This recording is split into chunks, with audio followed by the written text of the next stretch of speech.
हिसार से आई हूँ और आज मेरे आपसे 2 सवाल है। मैं एक आपसे सवाल पूछना चाहूँगी कि पाप पुण्य क्या होता है? अगर व्यक्ति से पाप होता है तो उस पाप से कैसे बचे? क्या बात है, बेटे के लिए एक बार जबरदस्त तालियां।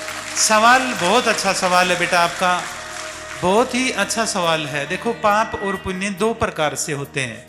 अब पहले हम पाप की बात करेंगे। 2 प्रकार से हम पाप करते रहते हैं अपने जीवन में। एक, हम किसी का बुरा कर देते हैं, किसी का मान लेते हैं किसी ने किसी का मर्डर कर दिया, वो क्या होता है, हमने पाप कर दिया, वो पाप है। और देखिए, एक पाप होता है मन का, हम किसी के बारे में बुरा बुरा सोच रहे हैं। एक तो होता है शरीर से कर ही देना, पाप कर ही देना, वो हो गया पाप, उसको बोलेंगे हम महापाप, बड़ा पाप हो गया। एक मन से किसी के बारे में हम बुरा बुरा सोचते हैं, वो भी पाप हो रहा है बेटा। हम किसी का बुरा सोचते हैं तो वो पाप हो रहा है। अब देखिए भला, अब एक व्यक्ति है, एक तो गऊ को काट रहा है, गाय को काट रहा है, वो क्या कर रहा है, पाप कर रहा है।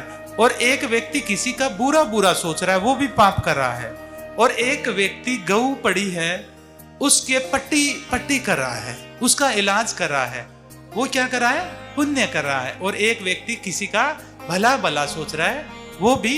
एक होता है इंद्रियों से, ये हमारी कर्म इंद्रियों से पाप और पुण्य करना, और एक होता है हमारे मन से अच्छे और बुरा सोचना, पाप पुण्य। 2 प्रकार का पाप होता है और इन पापों का फल अवश्य मिलता है।